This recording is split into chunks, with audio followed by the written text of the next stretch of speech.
Due to the graphic nature of its content, listener discretion is advised. From the halls of Montezuma to the shores of Tripoli, we fight our country's battles in the air, on land and sea.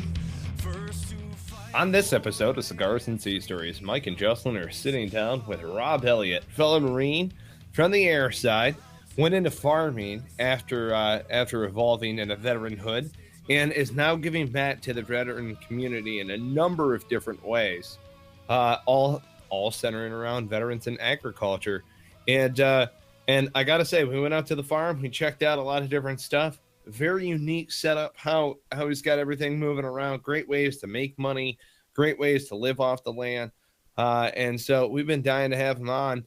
You know, it's been a long time coming, and I would like to welcome Robert Elliott.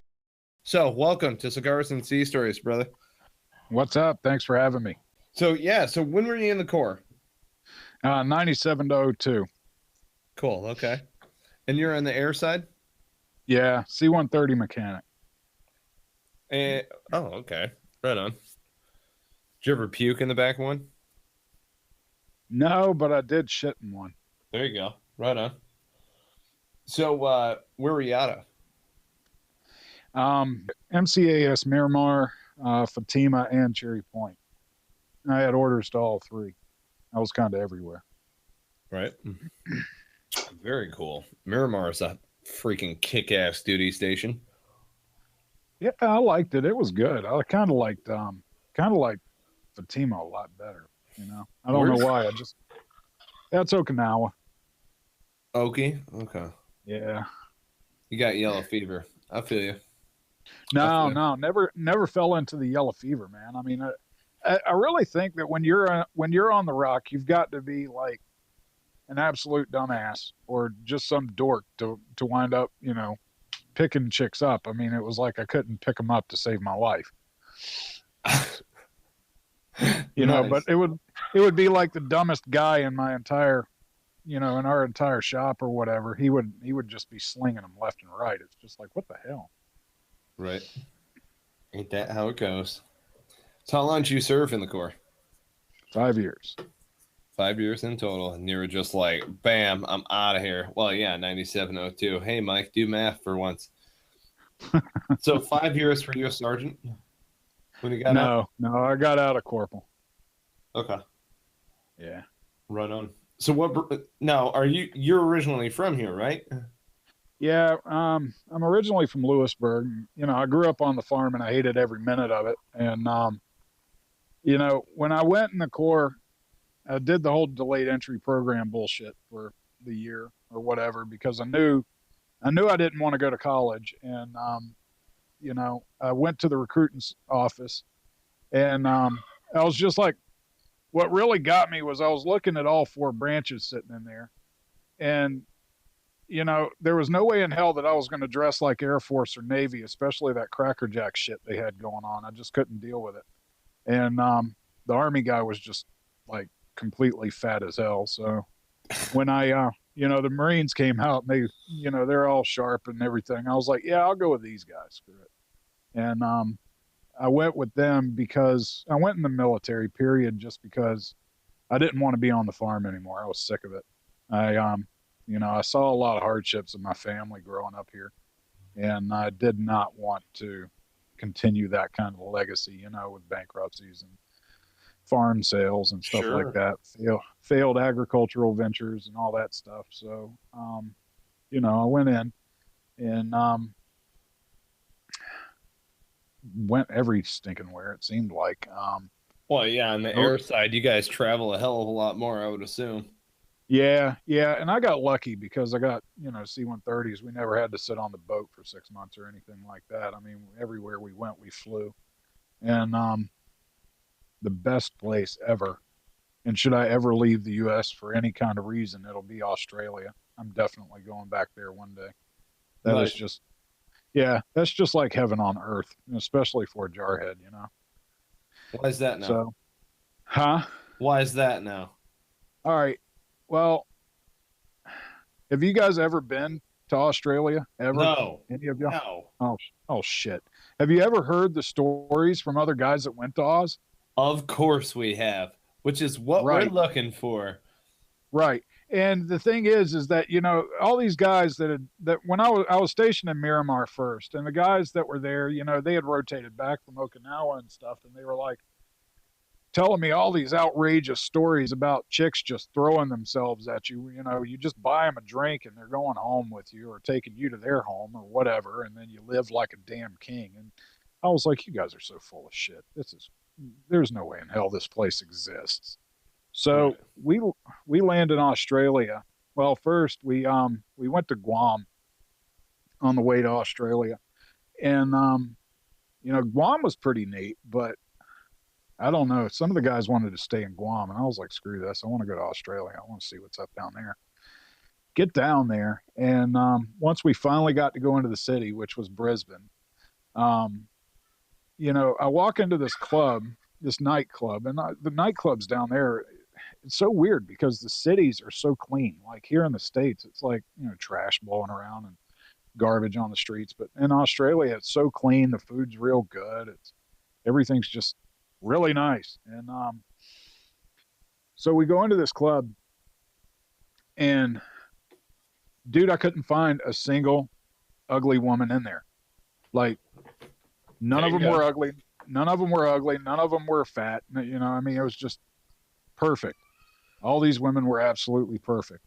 And I was wearing, you know, this is back in '99, so I was wearing this kind of dumpy chaps sweater, and it had an little teeny tiny American flag on it. And I went up to the bar, and you know, you're trying to make eye contact with chicks when you're at the bar, and I finally did, and it was like making eye contact with about 7 or 8 instead of just trying to get one to look at you like here in the States. And, you know, I just walked over to one and said, can I buy you a drink? And, you know, this chick's like, oh, you're not from around here, are you, mate? And I'm like, no, not at all. I'm from North Carolina originally. And they're like, oh, so you're a Yankee. And, you know, for a Southern kid to hear that, yeah. You know, we're in Australia, we're regarded as Yankees no matter what part of the world we're from. And everybody thought I knew Will Smith for some damn reason, you know, because I told them I had just come from California, and they're like, oh, so do you know Will Smith by chance? Well, yeah. I mean, he owes me $20. Of course I know him, you know? So, I buy this chick a drink, and she's just sort of like, I've never had anybody buy me a drink before. It's like, what are you serious? You're freaking smoking hot. This is unbelievable. Why nobody's ever bought you a drink? Well, the deal with Australia, or at least it was back then, their population might have changed, but from what I understood, it was like 7 chicks to 1 dude ratio. Just unbelievable odds. So dudes down there just treat women like complete and total shit. And That's I don't know. It was uncalled for. I mean, you know, it was just the easiest thing in the world. And I mean, it was even better if you were black. You know, some of the dark green Marines, when we went into a club, it was like a damn freaking automatic gangbang on this black guy. It's just like, holy shit. Dark green. Oh my God. I love that so much. I forgot that. So only light green or dark green. That's right. That's right. But anyway, you know, I had one buddy, black guy. He was like 6'5" or some shit, crazy skinny. We went into a club, and it was like women would just pull to this guy like a freaking magnet. Like they had never seen anything like him in their entire lives. And I think it was about a week and a half or so into the damn deployment. We were down there. He comes up to me in the middle of the Raffi Chow Hall and tells me, dude, I'm going UA tonight. And I'm like, all right, what are you talking about? He was like, well, last night when we were in Brisbane, I hooked up with this Australian actress. And I don't have shit going for me in the States. You know, I don't have any family or nothing. That's kind of why I joined. Right. And she told me if I stay here and stay with her, she'll take care of me for the rest of my life. And I was like, wow. Right. Dude, just, you know, he just left all the shit, moved right on in with her and never came back. You know, I don't know. He's probably still partying his ass off now. That went down. Like he was like, This minute bull looking motherfucker is shacked up with an Australian babe somewhere in Brisbane. That's epic. Exactly. Dude, that's awesome. And that was the way it was. I mean, every damn night you went out, if the jarheads went into the clubs, it wasn't, everybody was going home with a chick or two. I met this chick in one club one night, and she was like, I want to come over to your hotel one night. I said, yeah, sure. So, and it was awesome too, because it was like $1 equated to about $2 Australian or whatever the hell they're called down there. And the prices for shit were about the same numerical value. And so you could, you're paying for $150 hotel rooms for like $50, $60. Right. And it was great for a Lance Corporal, Hell yes. Yeah, we could live like kings down there. Oh, but my God. That's a good way to make libo babies. Yeah. So this chick shows up at the hotel, and this guy is driving her, right? And she pops out of the car, goes over to the driver's window, gives him a kiss, tells him she loves him, and then she's like, comes up to me, you ready to go? I was like, what the fuck was that? She says, well, that's my husband, and he wants me to bang American guys. He gets off on it. He wants me to come home and tell him all about it. It's like, wait, what? Are you fucking serious? Oh, man. But I got to tell you, there was one time in Australia I was flat turned down. One time. And the reason for that shit, I go up to this chick in a bar, and I start talking to her. And, there's other jarheads in the bar. It's kind of like a meat fest in a bar outside of a base. I just happen to go in this bar, and all of the jarheads are there. And I walk up to this chick, and I start talking to her, because by about 3/4 of the way through the deployment, I'm completely cocky at this point. It's sort of like I can do anything in this fucking country. So I walk up to this chick, and I'm like, so can I buy you a drink? And she was like, yeah, sure. So I bought her a drink, and then sit down, start talking to her, and she's like, you're a Yankee? I said, yeah. And she says, are you a Marine? I was like, yeah. She said, well, I think I'm going to leave. It's like, what are you talking about? Well, I've already been through the ringer with one of you Marines before that showed up here on the last deployment. So I think I'm good. Thanks for the drink, though. And then busts out. God damn it. Thank you. You Charlie Bravo fuck, whoever the hell you are. Right. I appreciate you. Blue Falcon. But yeah, when the guys are telling you stories about Australia, they're all true. They are all true. And I just thought everybody was just so completely full of shit that was telling me these stories about Australia, but every damn one of them have to be true. They were amazing. Epic. I've never seen a place like that in my entire life. And like I said, if I ever leave the U.S., it's right on to Australia. Hell yeah. Yeah, no. So they just sent us yeah, you guys need time. Yeah, you guys need to make that a bucket list thing, There you go. I'll head down under. I don't know if it's going to be going surfing for trim, but, I just hate the winter. So I'll go down there during the winter, which is their summer, and it'll be awesome. So I'm going to go check out where Crocodile Dundee came anyhow. See where he got that big fucking knife from. Yeah. So he did 5 years in the Corps, and then he wound up coming back to Lewisburg straight away, or what's up? No, I went out on terminal, and I left and got out. I'd torn up my stupid leg while I was in, I don't know, chasing women or whatever. And they did a surgery on it and shit. And I think the guy was brand new or something, and it didn't take, and blah, blah, blah. I wound up getting out. But I went in, I got out like on a Friday on terminal and went right back into the sister shop next door as a contractor on Monday. And I was there for about 10 years. And then a lot of us got laid off in 2011. So that's when I decided to move home. Okay. Right on. And then, so have you guys always been doing, dare I say, non-traditional farming, or How'd that come about? Well, that's the thing about sustainable farming. Sustainable farming is the way of doing stuff from the old days. You know, it's a lot more labor, a lot less machinery. It's doing stuff more naturally than, you know, spraying the ground with a bunch of chemicals and shit and then trying to get stuff to grow on top of it without any weeds and that sort of thing. What had happened was when I came back here, I had gone to NC State for engineering, and within the first semester, I was already flunking out of it, even though I'd done really good in community college and stuff. But the first semester, I was failing my ass off in NC State. And I was sitting in the backyard one day looking at chickens that I'd ordered and watching them peck the ground and shit. And I had a sandwich, and this chicken just would not leave me the hell alone. She kept jumping up on me and biting the damn sandwich. And I had like this big textbook of equations in my lap. And I was like, you know what, screw this shit, I'm done.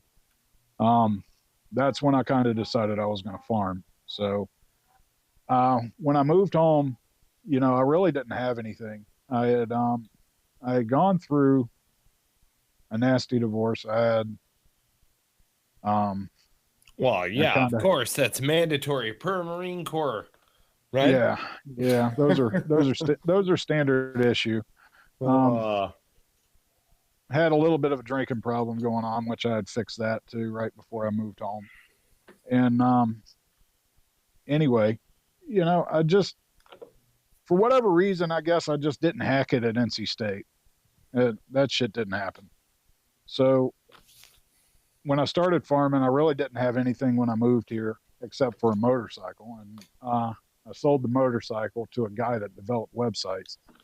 And he did me a really smoking nice website and $1,000 cash for a trade on the bike. And you know, I cleaned up this farm. This farm had been so overgrown since I had been gone. They were leasing out all of the workable fields, but all of the stuff like the old plantation house, the backyard, the big yards, and all that stuff. Everything was overgrown, like 8 feet tall, full of brush and stuff and junk laying everywhere. And I cleaned all that up, cashed it in for some metal money, and started the business with 100 chickens and started selling those, bought pigs, and started selling pork and chicken, and bought, you know, sheep and turkeys and all that other stuff. But every year I've been able to take the business and double it, and you know, pretty much on my own. And for whatever stinking reason, some reporter showed up on my doorstep one day wanting to know about this jarhead that moved home and started farming, you know, and because I was starting to do well with it, I guess. And I don't even remember where she came from, but she did this story on me, you know, and it was just a basic story. Just I was in the Marine Corps, then I came home and I started raising chickens and pigs. Mm-hmm. And you know, never in a million years did I think I would come back here ever. I didn't want to come back. I never wanted to farm. I never thought I'd be any good at it. I knew damn well I wouldn't make any money. But when I moved home, you know, this chick did this story. Anyway, I digress. She did this story, and I think it went in the News and Observer. And then WNCT comes over to the house a little while later, or called first, and wanted to come do a TV interview. And when both of those were published and put out, you know, there was like this damn line of vets at the door and calling me and emailing me. Yeah. All asking, how do I do what you do? Very nice. You know, and as time went on, I think it was about the time that I met you, Michael. Right after those stories came out, that was about the time. Relatively recent. I mean, within the past year. Anyway, so this long list of vets are calling and emailing and stuff, and all of a sudden Facebook's blowing up and vets are jumping on and wanting to know what I'm doing and how to do it, how do they start it. I'm trying to help each and every one of them. Some of them would come out here for a couple of days. And, I mean, when it's just pretty much you out here by yourself doing max capacity on the stuff you're doing, and then people just start showing up wanting to help, it's like, shit, I don't know what to do with you guys. I mean, you can follow me around and I'll show you what I do, but it's kind of been a solo career from the get-go. But I started helping them, and then was thinking maybe I should take some of these guys and gals in that really need some help, and teach them how to farm, teach them how to really do what I do, give them a little spot of land they can work with, and try to start to do their own thing. And, see if I can't start helping vets. And I got in contact with Farmer Veteran Coalition. And in the beginning with Farmer Veteran Coalition, it was hard to get in touch with them. They're like this national organization and devoted to helping veterans that want to get into farming and networking vets and producing small little grants for them and tractor grants and stuff like that. But the membership base they've got is just amazing. Yeah. Anyway, while I was in a wheelchair, I guess I was out here. Okay, so how did you break your legs? I was producing meat, and I was getting these vegans and vegetarians coming to my booths at the farmers markets and stuff, and they were like, wow, it's a great thing what you're doing, and I'd really like to buy meat. If I were to buy meat and eat meat again, I'd buy it from you, but I'm kind of stuck with my vegetarian veganism now. And, the idea popped into my head, well, why don't I start growing mushrooms? And come to find out, mushrooms are like a miracle damn drug as far as food goes. I mean, they cure Alzheimer's. Well, they help the symptoms of Alzheimer's. Their anti-cancer effects within them, 100% of vitamin D. And you can't find that in another food. I mean, everybody that doesn't work outside like I do has a vitamin D deficiency, but they're a vegan's protein source. So I was trying to cut limbs off of oak trees because there's this way you can grow shiitake mushrooms on logs. And that's one of the things I do now. And I do more workshops on that than anything, it seems like. But there's this big log that was hanging off of an old, probably 500-600-year-old oak out here in the yard, and you guys probably saw it when you came over, but anyway, it was hanging over that old gas pump. Do you guys remember that when you got out of your truck and you were like looking around, there was that old gas pump sitting there? Yeah. Well, that limb was perfect for taking to a workshop to do shiitake logs, and demonstrate. So we tied it off to keep it from falling on the gas pump because it was right over top of it. And it was weird too, because I had like 5 people there that day, and another guy was supposed to climb up the ladder, and he went in the house to get something. Something told me I needed to get my butt up the ladder and cut the damn limb myself. So when I did, the limb let go, it swung around and hit the ladder, and it sent me flying. I landed square on my feet in the middle of the path, and I'd been waiting on VA to do some stuff with that leg that I was, eventually caused me to get out. Well, both knees dislocated. My right leg broke clean in half, and my left one cracked all the way down. Oh. Yeah. So I was in a wheelchair for a while. But you stuck the landing. Oh, hell yeah. Fuck yeah, you did. Goddamn straight Marine. That's what's up. Nailed it. He was like, wham! Yeah! That was about the way it went, too. Fuck. That was about the damn way it went. You've done that, too, where you, like, hop off the counter and you hit just right and it shivers all the way up your body. Oh man, that must have stung like a motherfucker. Well, I mean, it was like, to be honest with you, I didn't know my legs were damn broke until I got to the hospital. I thought I had just dislocated both of my knees again real bad. And no big whoop. I've done this before, folks. It's okay. Yeah. Before it's all right. Just get somebody that knows how to pop them back into joint to come give me a hand. I'm gonna walk this shit up. Throw me a bottle of Percocet and I'm good. Right. You go back to the Jarhead days with 800 milligram Motrin and drink water. There you go. You're gonna be fine. You'll be fine. So anyway, couple of months, well, 3 months in a wheelchair. And before they had even cleared me to walk, I was like out there with damn crutches and climbing up ladders again, building sheds and shit. And, everybody's driving by and yelling at me and stuff like that. I was like, Right. oh, shit, I got to get this shit done. Right. But anyway, so the last biggest article, yeah, old stupid jarhead. You can't put him down, dude. You just can't put us down. But anyway, this last biggest article was like in the statewide magazine for Farm Bureau, and Farm Bureau is, like the biggest farmer club in America. Mm-hmm. It's like, if you're a farmer, you've heard of Farm Bureau, or you're a member of Farm Bureau. It's like $25 a month. Most farmers get their insurance through them, that sort of thing, And they put out this magazine every quarter called Field and Family or whatever, and I figured it would be decent exposure. It'd be okay. There was that magazine that popped out about me. And by this time I had developed, while I was in the wheelchair, I started really structuring my ideas for helping veterans get into agriculture. There's a guy named Adam Burke, and he's a jarhead too, down in Florida. You guys should get him on this show too, but he kind of gave me the inspiration to do what he's doing down there up here in North Carolina. And what he did was he just took a damn big ass garden spot and brought a bunch of his guys together. And, these are guys that are combat vets like y'all.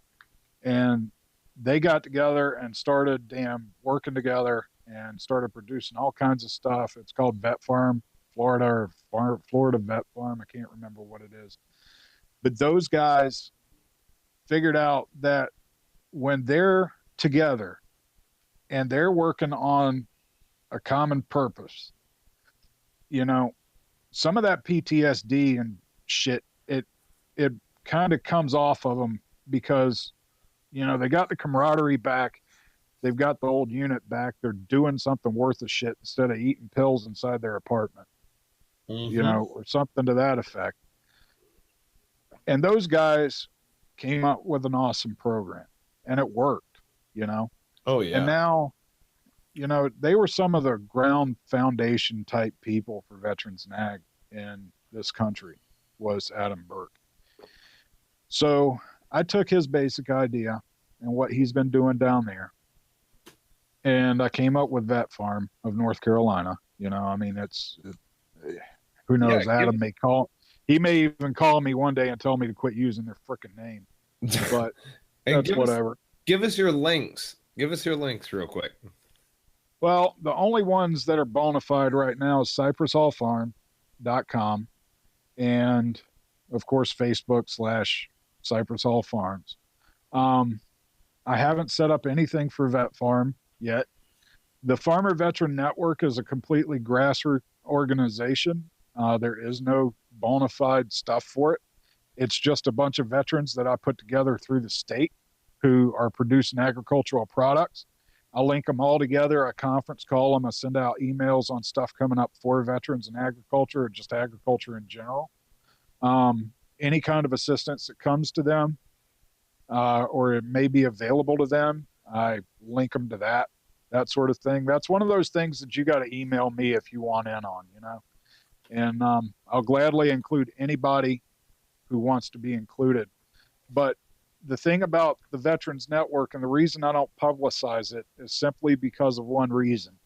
Right now, there's this huge push for veterans in agriculture, and there's all these stinking little orgs that are popping up by civilians who are trying to do this huge money grab for nonprofits from USDA, because USDA, even the North Carolina governor, all of the government entities are throwing money at veterans in ag right now.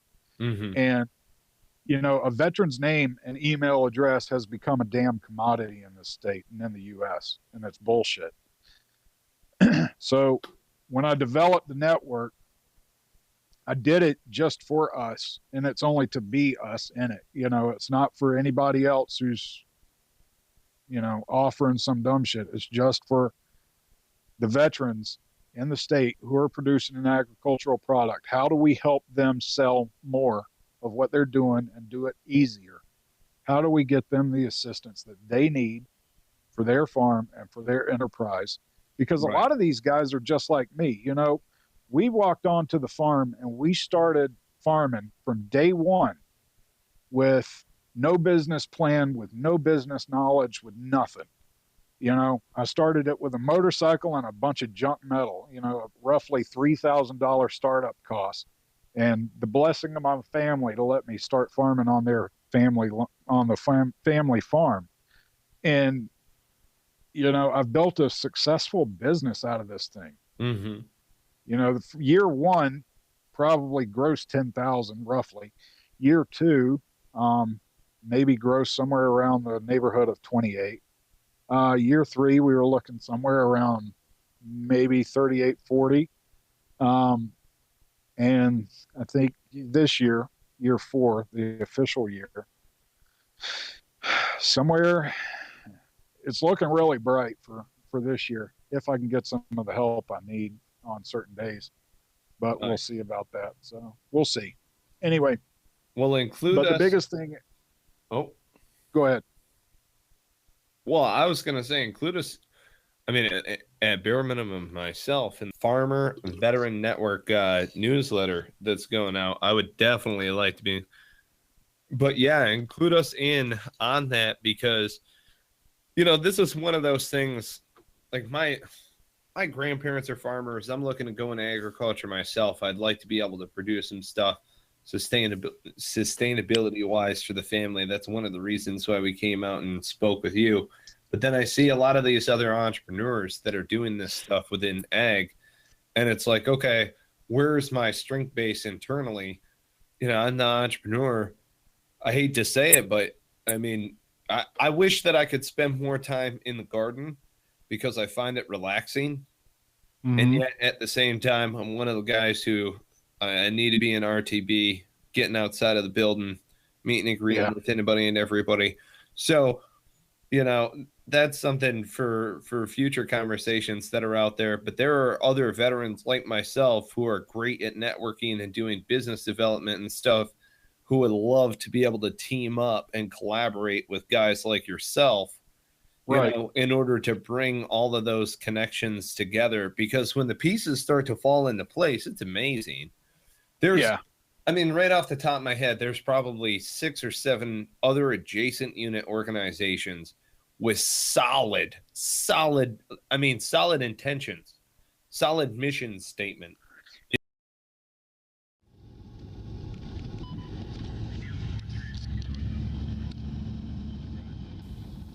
Cigars and Sea Stories is proud to support and sling Counter-Strike Coffee. Counter-Strike Coffee, I want you to know, is meant to be drink black. Now, I myself love coffee. I'm a big coffee drinker. I went away from black coffee for a little while. Needed the cream and sugar when I was rocking it with the generic blend. Counter-Strike Coffee brought me back into the fold in a huge, huge way. They do a great dark roast. I'm a big fan of napalm. That's my fave. Smooth operator is good, though. It can go with cakes and pies, and I got a bit of a sweet tooth. I know a couple of us do, you know. And then also Firewatch. I mean, Firewatch, that's going to be the kick in the ass that you need in order to get your day going the right way. You know what I'm saying? If you haven't already done so, check out counterstrikecoffee.com. Use promo code Cigars and Sea. You will get 10% off. Again, that's counterstrikecoffee.com. Use promo code Cigars and Sea to get yourself 10% off. You know, and those are hard to find. Those are so hard to find because you've got so many orgs right now who are coming to veterans and saying, hey, we can do this. We can help you. We can help you. Let us help you. Right. And then they get this list of veterans, and then the vets are like, okay, what can you do for us? Well, we're going to refer you to these people. And it's like, I don't need damn referrals. You know, we need actual real working programs that help the vets. Right. And the biggest thing is that it needs to go a step farther than that in agriculture. The reason it has to be that way in ag specifically is because if you want a veteran to be on a farm producing something, first you need to find them a farm because finding land is so damn impossible right now. Mm-hmm. And 2, you need to give them the tools to do what they need to do and then get the hell out of the way, just like they did in the Marine Corps. You know, you go to your training, you get the training that you need, you check into your unit, and then they give you what you need to do your shit.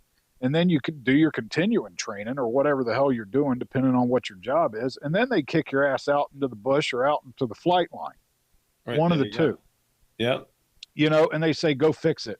Yep. Whether it be kicking in doors or turning wrenches, you know, one of the damn two. The job gets done if you get the hell out of my way. Mm-hmm. But see, right now you've got USDA trying to set up these programs, and the problem that they're trying to set up is it does not directly involve giving veterans money to help them get into their farm. They can give them loans all day, but as far as giving them the resources that they need, and by resources, it's not, here's a pamphlet on farming, you know, on general farming.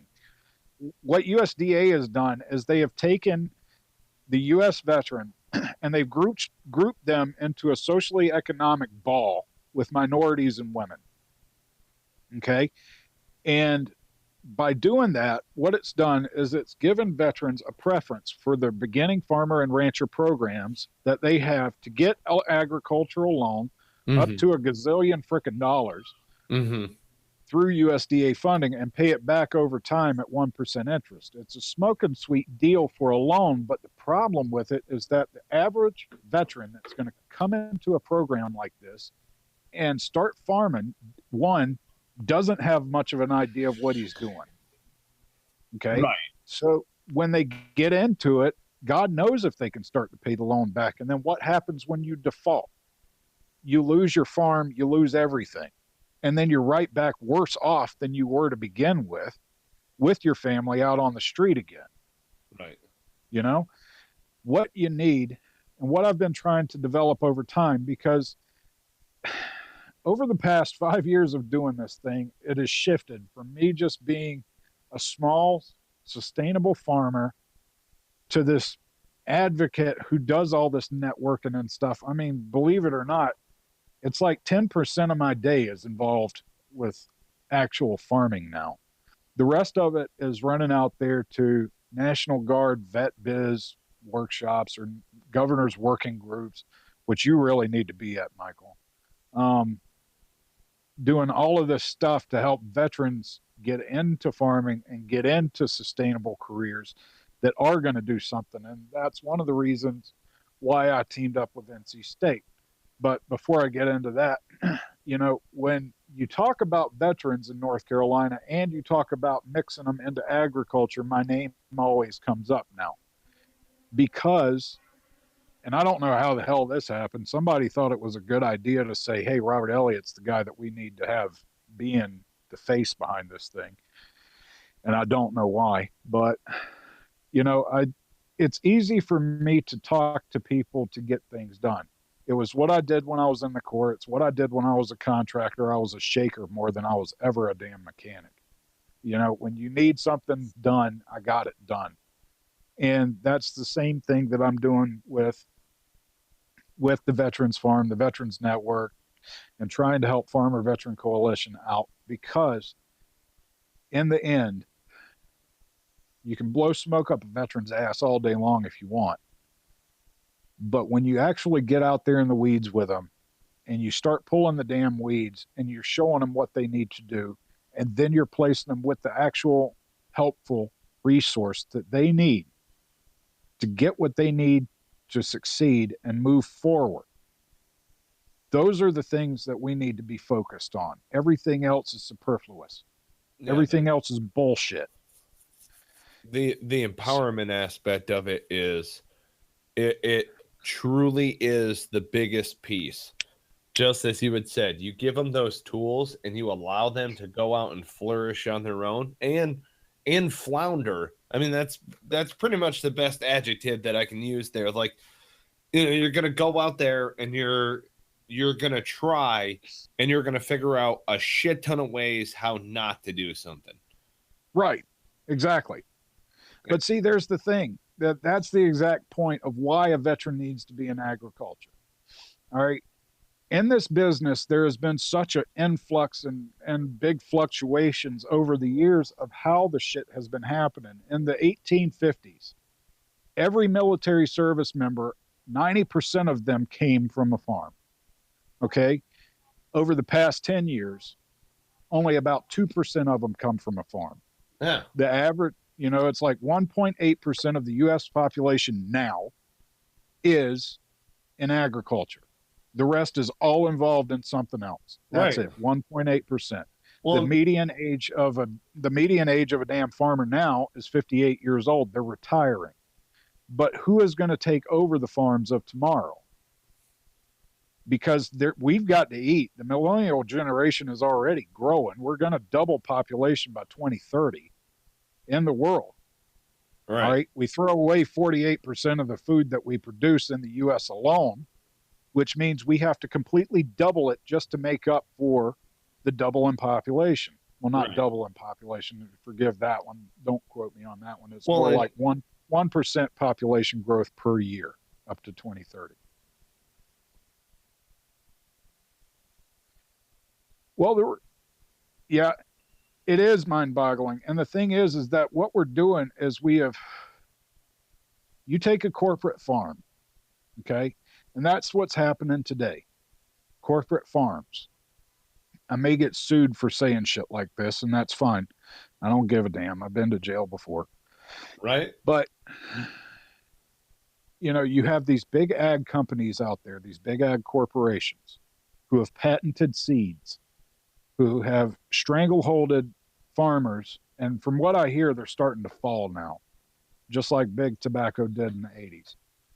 But what they have done is they have structured the corporate farmer into growing the main commodity crops such as soy, corn, in North Carolina, sweet potatoes and tobacco, and wheat. Okay. So many foods that we eat and buy today have corn and soy in them. If they're a processed food, more than likely they have got some source of corn in it, a derivative thereof or something in that food. Because corn is so cheap to buy, they wound up patenting nature after they genetically modified the seed structure, the genetic structure of that seed. They Right. patented it to where they could take smaller farmers and seed cleaners out of business should they have a contract or not have a contract, but use those damn seeds. They Right. go and they sue the farmer. The farmer loses everything he has. And we saw this shit in the 80s too. That's why Farm Aid exists today, where banks were doing this shit to farmers too.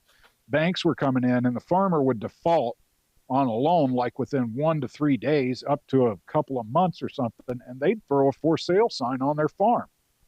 And what wound up happening was it was the build of corporate agriculture. Instead of it being small farms, I mean, just wrap your mind around this. In 1946, the first grocery store opened in the United States. Yeah. What that did was it created a middleman between the farmer and the consumer. Mm-hmm. Less than 100 years ago, every single one of us were either doing one of two things. We were growing all of our own food or we were going straight to a farmer to buy it. Right. And in 100 years, we have completely ripped that system to pieces. And Well, that was the system it was from the day of time. Right. And nowadays we have technology. I love the different pieces of technology that we've got out there that allow farmers and those of us who are not working on larger farming operations to be able to connect, in Exactly. a face manner, which is really, really cool. Well, and some of the other things too is there are a lot of us now who understand that it's not even a survivability option. It's one of those where we have the ability to farm and do these things on our own, or at least do like a small operation.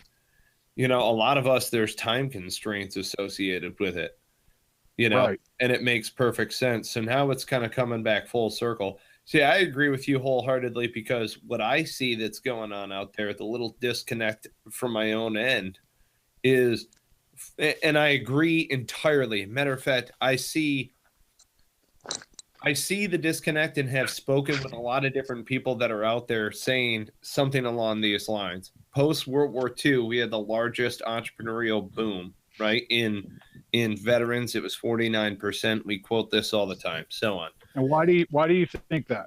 Why do you think that? Okay, so here's why. Let's get into that. Here's why. All the farmers came out of the fields, went off to war, did not want to go back to the farm, and so they became entrepreneurs, utilizing the farmer spirit. That's the way that I looked at it. Because my grandfather did not go back to the farm. That's right. You got it. Okay. What they did was corporations were on the move during that time, during the 40s and 50s. Okay. And they knew that veterans were a workhorse. They were the get the done people. It's the exact same shit that's happening right now in ag. Okay. But back then it was happening in a corporate type setting. So veterans were coming back. Farming was getting harder thanks to the grocery store and the middleman. Because think about it. Before the grocery store opened, the farmer got full price for what it is they grew. Right. Okay. So what happened once the grocery store opened, here comes the middleman to the farmer saying, well, you're producing all of this stuff. I'll tell you what, instead of selling one or two a day to Sally and Joe over here, okay, we're going to take everything you grow every single week, but we're going to pay you this instead. That means you only have to work it this way. You know, you don't have to waste your time with customers anymore. It's going to be great. All right. But we're only going to pay you half of what you make. Right. Okay. But think of it because it's a convenience thing. Okay. Think of all the time you're going to save. So farmers didn't have much choice because the cities were growing and people were moving out of the country. They were moving into the better jobs that were in the cities as the economic boom of that time was happening. Over time, these vets coming back knew that there was a lot more money to be had in the city because of that grocery store becoming the middleman. The middleman has killed this damn country. But anyway, over time, these vets knew coming back that there was more money to be had in the cities, and the corporations were recruiting them. But how do they get there? And the funny thing is, when I first started negotiations with NC State, the day I started talking to them, and the only reason I go with NC State and help them is because I believe in what they're doing, and they want to help vets, and they do a good job of it. But yeah, no, I've seen that before. That's one of the reasons why we talk a lot with Wake Tech and NC State. We do a number of different things, and we bring technology out of RTP and frame that up. Right. But in 1950 and the 50s, believe it or not, NC State had a veterans farm in the 40s and 50s for these guys coming back from the war to train them how to farm. And I mean, it was so damn dynamic that it was all of these guys that left the farm to go to war and coming back to get jobs in the city. They were taking city guys that went to war and coming back and throwing them in the country. I mean, it was just a complete role reversal on a nasty ratio, because there wasn't the same people coming in as they were going out. Right. So over time, you've had all of these small family farms die off, okay, massively through the 80s, massively through the 50s. And now we're due for it again. We're seeing this, we're starting to see them lose out again because that retirement age is so low, is so high. I mean, the retirement age of farmers and where farmers are right now and their age is so high. It's crazy. I mean, can you imagine at 65 years old still trying to run a damn business as if it's day one? It's hard. It's getting harder for them. And I mean, these farmers, they aren't old in their mind, and they're not really, in the grand scheme of things, they're not old. But over the entire picture, USDA is worried sort of, even though that's a whole other discussion topic for me because I'll be on a rant with them all night. But, you know, Yeah, all of we these do have to wrap up here, actually. Yeah. But anyway, I'll digress for good. The veteran is the one who can do all of this. The problem is that there's so little veterans coming from farms, they don't know that they belong on farms. That's just the thing. You know, veterans, think about when we did TAPS. You know, you go to TAPS, you learn how to write a resume, you learn how to go set up a meeting with VA. I don't know how it was when you guys got out, but in 2002, it's pretty damn short. Okay. Yeah. And then they give you a list of job fairs that are coming up and they say, hey, you know, go see what you can get. There wasn't anybody there talking about agriculture. There wasn't anybody talking about, and still not today, about any kind of programs for, you know, the Gulf War era guys.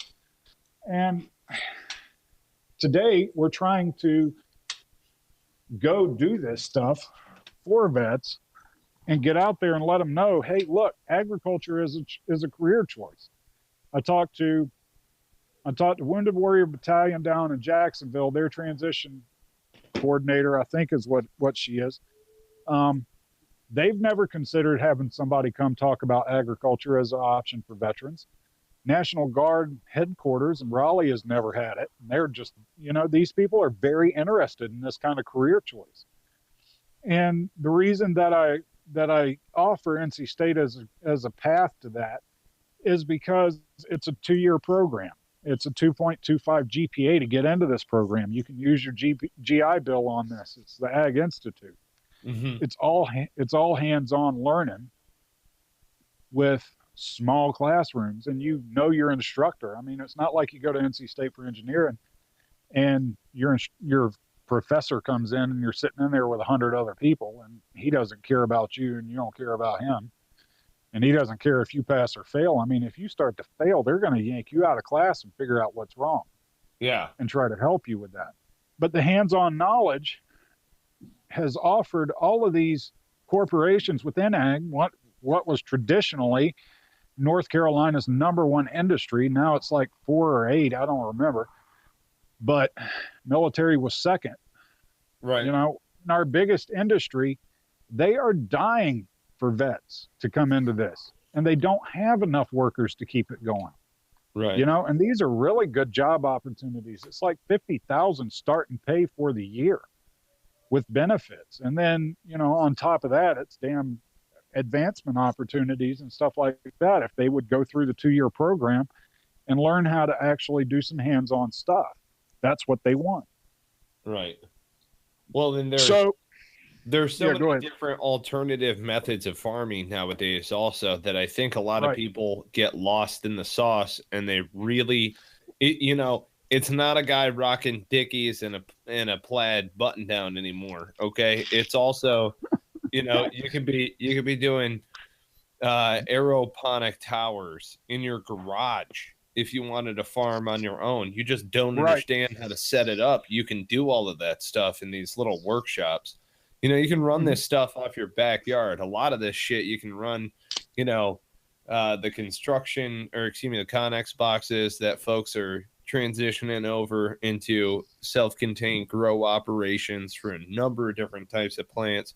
But see, there's never a silver bullet. There's always a variety of different types of farming technologies, and it might, you know, just like anything else, it's based on weather and climate. Maybe it's based upon just, you know, what your availability overall is. Maybe you have climate control indoors and you want to grow indoors amongst your family. You can do that. Like if you live in the Southwest in a desert home somewhere in like Phoenix, you could farm in your home, and you're replenishing oxygen back into your air while you're farming and creating a sustainable lifestyle. So yeah, I mean, the options are all there. We just need to get back over into that role. We're all, you know, we're sucked into our computer screens all day working on the treadmill for the man.